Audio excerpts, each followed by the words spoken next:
तरबियत का महीना है, ताकि हमारी प्रैक्टिस हो जाए इस महीने में गुनाह से बचने की। तो गुनाह से बचना है, और ख़ास करके ज़बान। तमाम मराज तकलीद ने यही हमें राय दी है कि इस महीने में तुम्हें सबसे ज़्यादा हमें हमारी ज़बान की हिफाजत करनी है। मुबाह बातें भी नहीं करनी, मुस्तहब बातें के सिवाय कोई बातें नहीं। सलाम दुआ बस, जायज़ बात, मगर मुबाह वो भी उलमा मना करती है, क्योंकि चौथे इमाम की हदीस है कि मुबाह बात भी ना करो सिवाय जो मुस्तहबात में हो। और उसके लिए ये स्ट्रॉन्ग विल पावर चाहिए। इसलिए फरमाते हैं कि तुम्हें 3 चीज़ का बहुत ख्याल करना है, कि तुम इरादा स्ट्रॉन्ग करो कि मुझे इस महीने में एक गुनाह नहीं करना है। अज़म कहते, स्ट्रॉन्ग अज़म, हदफ बनाओ कि मुझे एक गुनाह नहीं करना। बल्कि उलमा तो कहते गुनाह का सोचूंगी भी नहीं, सोचूंगी तब भी नहीं गुनाह। इतना ज़्यादा उलमा जोर देते हैं। तो समझो तुम माह मुबारक तुम्हारा कबूल हो गया, सारी इबादतें कबूल हो गई, सोचे तक नहीं। जिसके लिए उलमा जोर देते कि सूरह दहर की सबसे बड़ी खूबी ये है कि हमारे इरादे को, विल पावर को स्ट्रॉन्ग करता है। इतना स्ट्रॉन्ग कि हमारा नफ्स कवी हो जाता है, वो खुद ब खुद इंसान गुनाह से बचता चला जाता है। पहले इरादा फॉर्म करे, उस नियत से सूरह दहर पढ़े, फिर आप देखें कि किस तरह इंसान गुनाह की तरफ कितनी नफरत आती है और आराम से बच सकता है।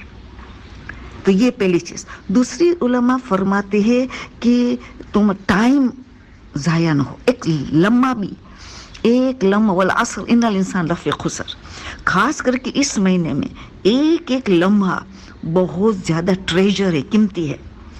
तो आम जिंदगी में लोग टाइम वेस्ट करते हैं, तो फिर उनको उसकी फजीलत माह मुबारक की नहीं मिलेंगी, क्योंकि फिर रमज़ान में भी वेस्ट करेंगे अननेसेसरी चीज़ों में टाइम देना। तो टाइम की बहुत, वरना उनको ये महीने की फजीलत कुछ हासिल नहीं हो सकेंगी। चाहे रोज़ा भी रखा, इबादतें भी की, मगर कहीं भी टाइम को वेस्ट किया कि कोई ऐसा काम बिन ज़रूरी, तो फिर उसको माह मुबारक की फजीलत नसीब नहीं होगी। तीसरी और अहम तरीन चीज़ कि अगर गलत दोस्ती है, उस दोस्ती को अल्लाह से वादा करके ख़त्म कर दो। जो वो दोस्त जो हमें गुमराही में ले जाते, जिसमें मॉडर्न टेक्नोलॉजी भी, हमारा एक दोस्त है, वो दज्जाल है। ये इंस्टाग्राम, ये फेसबुक, ये व्हाट्सएप, उसमें कितना हमारा कीमती टाइम चला जाता है। टाइम के साथ ये दोस्त कनेक्टेड है।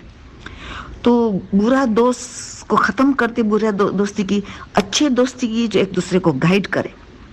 तो ये हमें बहुत बचना है। हमारे बच्चे को भी ये व्हाट्सएप, इंस्टाग्राम, ट्विटर वगैरह से बहुत बचाना है। ये हकीकी हमारा टाइम चोरी कर रहा है और हमारी जिंदगियां नहीं बनती है जो हमें बनाना चाहते हैं। तो उससे बहुत बचना है, उससे बहुत बचना है। फिर उलमा फरमाते हैं कि 3 गुनाह ऐसा है कि उसकी जब तौबा नहीं कर लो तो माह मुबारक फ़ायदा नहीं पहुँचाएगी। 3 बहुत अजीम गुनाह है, बहुत गुनाह ने कबीरा।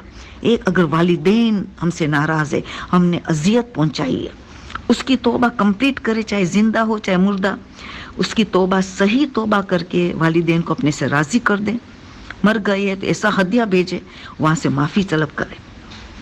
और दूसरा, कत्ते रहमी ना हो, कत्ते ताल्लुक़ किसी से, रिश्तेदार से साथ उसको जोड़ लो माह रमज़ान से पहले, क्योंकि कत्ते रहमी वाले को माह मुबारक फ़ायदा नहीं पहुँचाएगा।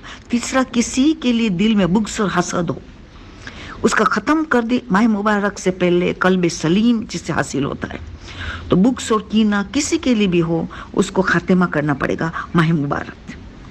और चौथी चीज़ है, किसी की अमानत हमारे पास, खुम्स नहीं दिया है, वो दे दे, रद्द मज़ालिम दे, थोड़ा बहुत के सफाई हो जाए। या किसी का बर्तन हमारे पास है, कोई कपड़ा है, कोई किताब है, वगैरह वगैरह, सब अमानतों को वापस कर दे, ताकि हम नए सिरे से ज़िंदगी शुरू करें। ये चीज़ें सब इस्तक़बाल माह मुबारक में है। ये बस हमारे पास 2 दिन बचे हैं, ये इस्तक़बाल माह मुबारक में के लिए ये सब चीज़ें को हमें अंजाम देना है। अब ये देखना है, अब माह मुबारक की इतना कीमती महीना है, तो मगर उसमें 2 अजीम तरीन हमारी जिम्मेदारियां हैं, 2 बहुत बड़ी जिम्मेदारियां। वो क्या है? हदीस सकलैन, अल्लाह के रसूल ने क्या कहा कि मैं 2 वजनी चीज़ें तुम्हारे दरमियान छोड़े जाता हूँ, कुरान और मेरी इतरत। تو قرآن اور اہل بیت میں اس کا حق ادا کرنا اس مہینے میں، کیونکہ یہ مہینہ امام زمانہ سے منسوب ہے، قرآن سے اور امام زمانہ سے. جب تک قرآن موجود ہے تو سمجھ لینا اطرت اہل بیت، اطرت رسول بھی موجود ہے. تو قرآن اور امام زمانہ کا سب سے زیادہ حق ادا کرنے کا جو مہینہ ہے تو وہ ماہ مبارک کا مہینہ ہے.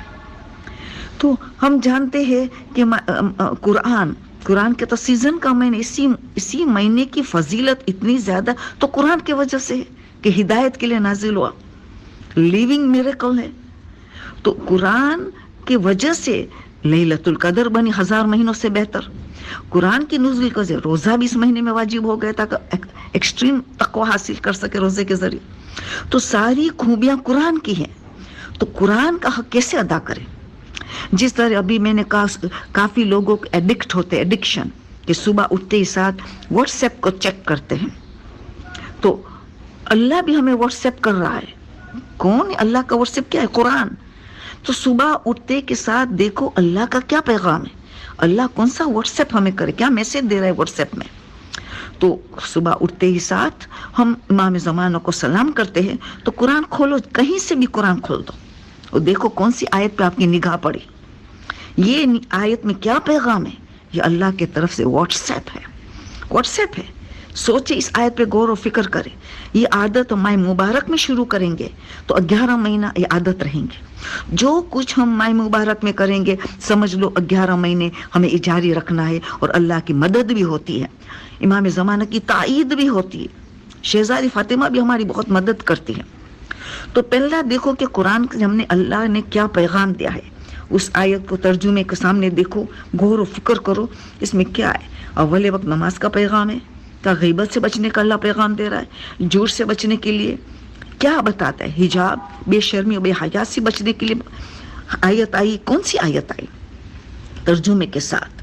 تو پھر وہاں اللہ نے واٹس ایپ کیا ہے، اس سے بہت بڑا فائدہ کرنا ہے. امام خمینی دین میں 7 مرتبہ قرآن کھولتے تھے کہ خدا مجھے کیا کون سا واٹس ایپ کر رہا ہے. 7 times in a day. اتنی مصروفیت کے باوجود ان کو جو 7 times کا ٹائم ملتا تھا، تو کیا ہم صبح اٹھتے ہی دیکھیں نہیں اللہ نے ہم سے کون سا واٹس ایپ کیا ہے،